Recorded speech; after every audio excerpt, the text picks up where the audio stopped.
Alors bonjour à tous, bienvenue sur cette nouvelle conférence, donc une conférence qui va être axée sur la vertu de force. Et juste avant de commencer cette conférence, j'aimerais vous réintroduire un petit peu, même si vous l'avez déjà fait entre la conférence de Don Stéphane sur la tempérance, puis la conférence de Don Christophe sur la justice, sur la notion même de vertu, revenir sur ce point-là. Donc, pour donner la définition, donc la vertu, c'est une disposition stable qui nous permet d'agir facilement et de faire donc le bien facilement. Et cette vertu, elle grandit par la répétition d'actes bons, de petits actes. Oui, c'est un peu comme une habitude à faire le bien. Alors aujourd'hui, nous allons voir comment développer la vertu de force dans notre vie. Alors la vertu de force n'a rien à voir avec la musculation. Il s'agit de la force au sens du courage. Elle a deux dimensions principales, affronter les difficultés et persévérer dans les difficultés. Alors dans la vidéo, il y aura 3 parties. Pourquoi avoir besoin du courage et de la force dans la vie quotidienne? La deuxième partie, comment affronter les difficultés. Et la troisième partie, comment persévérer dans ces difficultés. Alors, première partie, pourquoi avoir besoin du courage? On ne peut pas se passer du courage dans notre vie quotidienne. Pourquoi? Parce qu'en permanence, nous devons affronter des obstacles, des difficultés qui nous empêchent d'atteindre les buts qu'on se fixe, ce qu'on a à faire. Alors les obstacles sont de tous ordres. Tous les jours, on fait l'expérience que rien ne se fait facilement, qu'il nous faut lutter, qu'il faut combattre. Et c'est là où la vertu de force intervient. Alors, quels sont nos ennemis, deuxièmement, à combattre? Alors, on peut en prendre, j'en ai 4, c'est pas exhaustif, il y en a d'autres. Tous les jours, on doit combattre différents ennemis. Le premier d'entre eux, je crois, c'est la peur. Dans notre cœur, peut-être sans nous en rendre compte, il y a beaucoup de peurs. Elles sont de nature très diverse. Alors, on peut en énumérer quelques-unes. Alors, ça peut être la peur du regard des autres, la peur d'échouer, la peur de ne pas être capable, la peur qu'on se moque de moi, la peur de ne pas être accepté tel que je suis, la peur de ne pas être aimé. Aujourd'hui, dans les circonstances qu'on traverse, c'est la peur de la maladie, la peur du coronavirus, la peur d'être infecté. Alors toutes ces peurs, elles nous paralysent, elles nous empêchent d'agir, et je crois qu'elles sont très utilisées par notre ennemi, le diable, qui cherche toujours d'ailleurs à nous décourager. Et la vertu de force, c'est celle qui va nous permettre de combattre nos peurs. Alors, attention, l'homme fort, c'est pas celui qui n'a pas de peur, mais c'est celui qui ne se laisse pas arrêter par ses peurs, qui va être capable de dominer ses peurs et qui va agir malgré sa peur. Alors, un deuxième ennemi, ça va être la paresse. Vous savez, cette espèce de pesanteur qui nous empêche d'agir. C'est pas simplement ne pas faire ce que nous avons à faire. C'est aussi faire ce qui nous plaît au lieu de faire ce qu'on doit faire, ce que nous devons faire. On fait souvent ce qui nous intéresse. Et notre devoir d'État, ce qu'on doit faire, eh bien, on le laisse de côté. Ou alors on le reporte à demain, la procrastination, on remet toujours à demain. Et ça, c'est une forme de paresse, remettre à demain ce qu'on doit faire maintenant. Alors, troisième peur à affronter, toujours dans ces exemples, un ennemi. Alors, la fuite. Il y a beaucoup de moments où, au lieu d'affronter ces difficultés, nous entrons dans la fuite. Par exemple, lorsqu'on remet à demain ce qu'on doit faire le jour même. Ou alors, nous développons des comportements de compensation dans certaines choses qui peuvent devenir des addictions. Par exemple, je passe des heures sur Internet, alors que je dois m'occuper de faire mon sermon, ou alors de ma famille, ou alors je passe des heures au téléphone, ou alors je regarde un film, alors que j'ai des choses à faire. Et donc je fuis dans certaines compensations mon devoir.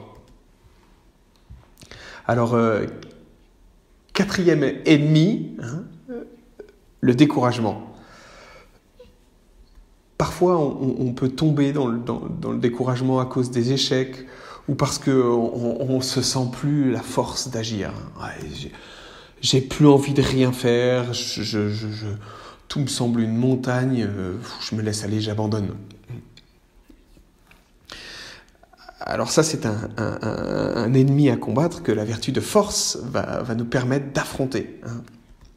Elle va nous permettre de tenir bon face à ces ennemis, tous ces ennemis qu'on vient d'énumérer, qui sont des exemples, des petits ennemis quotidiens, mais qui ont une grande importance dans notre vie tous les jours. Alors maintenant, comment affronter ces difficultés? Comment affronter ces ennemis? Alors, premièrement, affronter les difficultés, c'est faire face à nos peurs. Au contraire de la fuite, le courage va être d'affronter, de faire face. Alors l'homme courageux, c'est l'homme fiable, l'homme en qui on peut avoir confiance, parce que justement, il tient sa parole. Il fait ce qu'il a promis de faire. Il fait ce qu'il a dit, même si c'est pénible, même si c'est difficile, même s'il y a des obstacles. L'homme courageux, encore une fois, comme je vous l'ai déjà dit, c'est pas quelqu'un qui n'a pas peur, mais c'est quelqu'un qui va pas se laisser dominer par sa peur. La peur, elle peut être paralysante, mais elle peut être aussi une énergie, et c'est par la vertu de force qu'on va la transformer en énergie. Alors nous devons demander au Seigneur la force pour faire face à nos peurs. Alors par exemple, dans le livre de Daniel, au chapitre 10, nous trouvons « N'aie pas peur, homme aimé de Dieu, la paix soit avec toi, sois très fort. » Tandis qu'il parlait, je repris les forces et dis « Que mon Seigneur parle, car tu m'as rendu la force. » Et donc, nous sommes invités à demander au Seigneur de nous donner cette force pour affronter notre quotidien. Et puis, dans le livre des Juges, le Seigneur appelle Gédéon, et Gédéon va répondre à l'appel de Dieu. Je ne peux pas combattre, je ne peux pas faire ce que tu m'appelles à faire, parce que mon clan est petit, et puis j'en ai pas la force. Et le Seigneur va lui dire, Gédéon, vas-y, avec la force qui est en toi, va sauver Israël du pouvoir de Madian. N'est-ce pas moi qui t'envoie? Le Seigneur va dire à Gédéon, tu as assez de force en toi. Je t'ai donné assez de force en toi pour faire ce que tu as à faire, pour faire ce que je te demande de faire. Alors, le Seigneur ne nous laisse pas sans aide. Il nous donne toujours assez de force pour faire ce que nous avons à faire pour combattre nos ennemis. Alors, deuxièmement, affronter les difficultés, c'est prendre des risques. Prendre des risques, être courageux, c'est ça. Alors, pas des risques excessifs ou inconsidérés. Parce que alors là, ça se transformerait en témérité, c'est-à-dire ce serait péché contre la vertu de prudence qu'on verra avec Don Martin.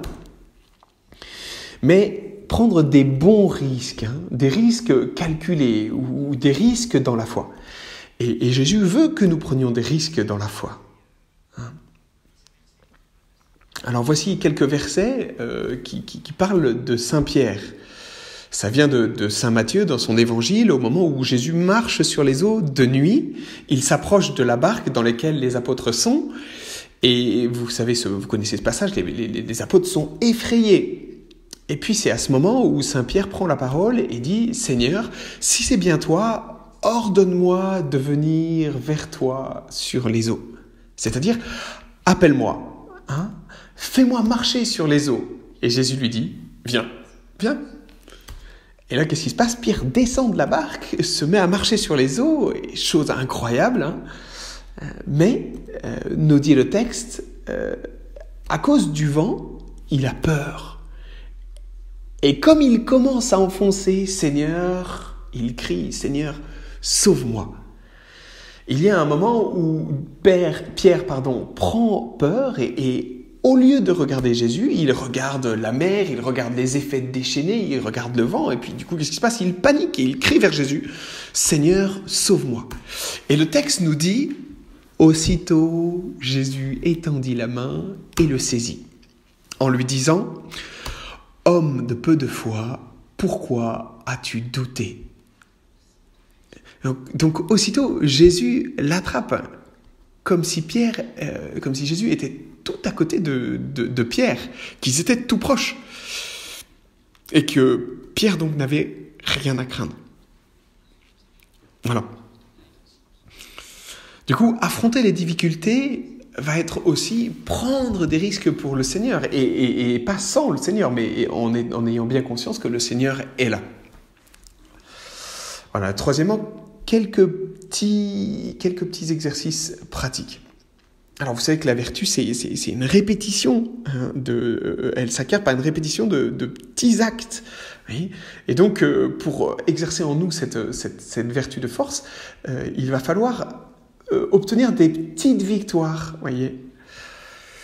Alors, le courage, ça s'acquiert pas, comme on peut le penser, par des grandes actions dont on rêve, mais bien davantage par des petites victoires, des petites actions quotidiennement et qu'on remporte humblement jour après jour.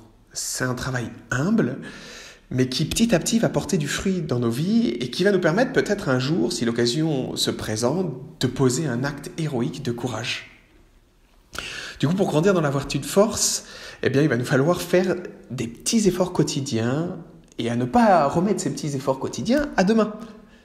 Sur ce que nous avons à faire. Par exemple, je dois écrire une lettre depuis longtemps à ma grand-mère ou à je ne sais pas quelle personne, voilà. Eh bien, une tâche qu'on doit accomplir, un service à rendre, voyez, une paresse à vaincre, une peur à affronter, eh bien, je ne le remets pas à demain, je le fais, boum, allez, je prends. Et une des méthodes simples, peut-être, que nous pouvons faire, c'est de faire une liste de ce que je dois faire aujourd'hui. Commencer ma journée par des petites choses faciles pour me lancer, pour me mettre en route, et puis ensuite de faire ma liste et de faire les choses qui sont écrites sur ma liste, le to-do, ma liste de to-do, par ordre d'importance. Pas forcément en commençant par ce qui me plaît, mais en commençant par ce qui est important, parce que ce que je dois faire en premier dans mon devoir d'État. On peut aussi, pour s'encourager, penser à Jésus. L'évangile de Luc nous dit que quand Jésus sent qu'il doit aller donner sa vie à Jérusalem, eh ben, il va aller avec courage à Jérusalem. Le verset de Luc au verset 51, chapitre 9, nous dit « Comme s'accomplissait le temps où il allait être enlevé au ciel, donc c'est-à-dire où Jésus allait mourir, le visage déterminé, Jésus prit la route de Jérusalem. » Littéralement, le texte dit « Jésus durcit son visage pour prendre la route de Jérusalem ». Eh bien, parfois, nous aussi, on a à faire comme Jésus, à nous durcir notre visage, durcir notre cœur pour affronter, vous voyez, aller au bout et obtenir ces petites victoires sur nous-mêmes, sur notre paresse. Oui. Alors, après avoir vu cette deuxième partie, comment affronter ces difficultés, la troisième partie, pas la moindre, parce que c'est vraiment l'un des objets de la vertu de force, comment persévérer maintenant dans ces difficultés, comment tenir. Ouais. Premièrement, durer pour recevoir le fruit, de nos actions. Et le courage, c'est pas simplement affronter ou attaquer, c'est aussi durer, persévérer, tenir bon. Et d'ailleurs, on peut même dire, saint Thomas le dit, que c'est l'élément le plus central dans le courage. C'est-à-dire que la force, le courage, c'est d'abord persévérer avant d'attaquer. Il y a beaucoup de choses pénibles, répétitives, pesantes dans notre vie. Par exemple, se lever tous les matins, ce petit moment héroïque du lever. Ça peut être fidèle à mon temps de prière. Ça peut être patient avec mes enfants, avec mon mari, avec ma femme. Ça peut être supporter quelqu'un de pénible, un collègue de travail. Notre tendance naturelle, spontanée, c'est d'abandonner quand ça devient dur, de zapper, de passer à autre chose. Mais si on zappe, si on abandonne, on ne finit pas et du coup on ne grandit pas et puis petit à petit ça nous amène au découragement puisque finalement j'arrive jamais à rien, tout ce que j'entreprends, j'y arrive pas. Et puis ça nous prive du fruit du travail accompli parce que ce fruit c'est quelque chose qu'on récolte à la fin, lorsqu'on termine quelque chose. Souvent dans un projet il y a 3 moments. Premier moment, c'est la phase de commencement, c'est la phase qui est facile, c'est la phase enthousiasmante. Puis il y a la phase du milieu qui est dure, dans laquelle il s'agit de persévérer, de tenir bon. Et à la fin, il y a ce moment où on récolte le fruit. Eh bien, si on abandonne dans cette phase du milieu, eh bien, on ne pourra pas récolter la joie, le fruit qui est à la fin. Alors, toujours dans l'évangile, si on prend celui de saint Marc, dans la parabole du semeur, il y a ce moment où Jésus nous parle de ceux qui ont reçu la semence dans les endroits pierreux. Et Jésus nous dit, ceux-là, quand ils entendent la parole, ils la reçoivent aussitôt avec joie. Mais ils n'ont pas en eux de racines. Ce sont les gens d'un moment. Ce sont des gens qui ne persévèrent pas, ce sont des gens qui ne durent pas. Que vienne la détresse ou la persécution, à cause de la parole, ils trébuchent aussitôt. Alors le Seigneur nous invite à ne pas être des gens d'un moment, mais des gens qui persévèrent, des gens qui, comme dit maintenant l'expression, qui ne lâchent rien. Deuxièmement, comment persévérer dans les difficultés ? Eh bien, durer pour devenir plus fort. Durer pour atteindre cette force. On pourrait se dire, pourquoi il y aurait tant d'obstacles ? Pourquoi est-ce que c'est si difficile ? Pourquoi devons-nous toujours lutter ? Mais je crois qu'on peut trouver une utilité à tous les obstacles qui se présentent dans notre vie. Combattre ces obstacles, persévérer dans les obstacles, eh bien, ça nous rend plus forts. Par notre persévérance, peu à peu, le Seigneur nous fortifie.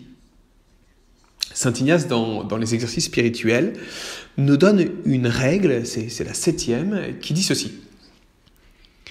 Tandis que nous sommes accablés par la désolation, il faut penser que nous sommes pour un temps laissés à nous-mêmes par le Seigneur, qui veut nous éprouver pour que nous résistions aussi par nos forces naturelles aux assauts de notre ennemi. Saint Ignace dit, en fait, il y a 2 moments dans notre vie. Un moment de consolation où tout est facile, la prière est facile, je fais facilement ce que je dois faire. Et puis il y a les moments de désolation où c'est difficile, la prière est difficile, je ne sens pas la présence de Dieu à mes côtés. Et saint Ignace nous dit que le Seigneur permet cette alternance entre les moments faciles et les moments difficiles pour que dans les moments difficiles, nous luttions. Et nous persévérions par nos forces, pour petit à petit devenir plus forts. Troisièmement, alors quelques exercices pratiques pour grandir dans la persévérance. Aller jusqu'au bout. Des exercices qui sont très bons pour nous aider à persévérer, eh bien ça va être tout simplement de finir ce qu'on commence et d'aller jusqu'au bout de se tenir également à ce qu'on a décidé d'atteindre. On s'est fixé un objectif, eh bien, nous allons le faire. Nous allons chercher à obtenir cet objectif. Et de ne pas remettre en cause les choix qu'on a faits, pas changer d'avis, comme une girouette. Alors Saint Ignace dans les exercices spirituels, nous dit, au temps de la désolation, il ne faut rien remettre en question ou innover quant à ce qu'on s'était proposé, mais il faut persévérer dans ce qui avait été précédemment fixé. Saint Ignace nous dit, quand nous entrons dans les difficultés, il faut résister à la tentation d'abandonner ces objectifs qui sont difficiles, ces résolutions qui sont difficiles à tenir. Au contraire, il faut persévérer.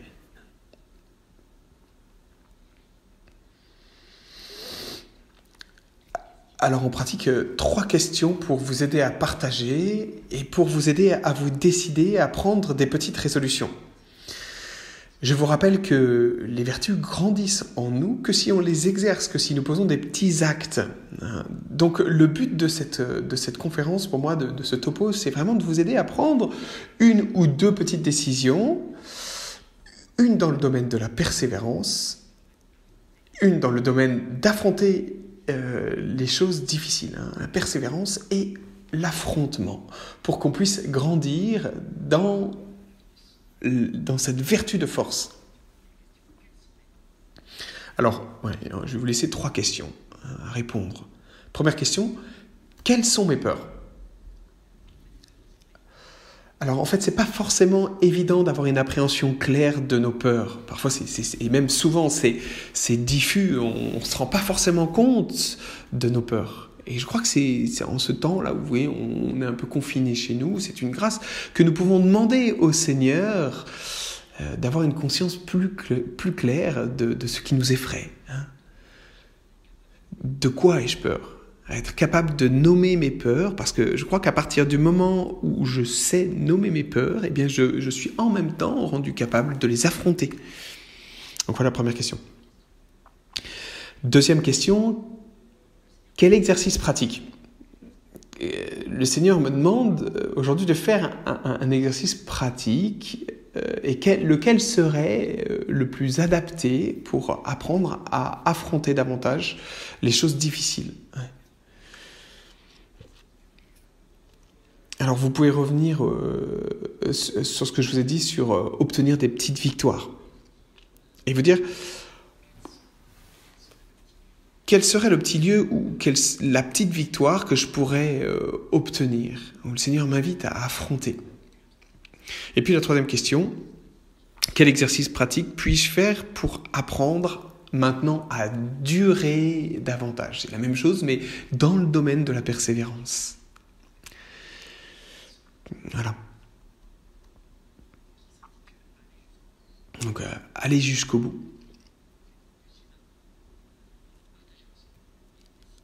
Alors, peut-être partagez, réfléchissez pour déterminer ces 2 petits exercices où je vais quotidiennement affronter d'abord ce qui est difficile et puis la deuxième fois persévérer dans ce qui est difficile. Voilà.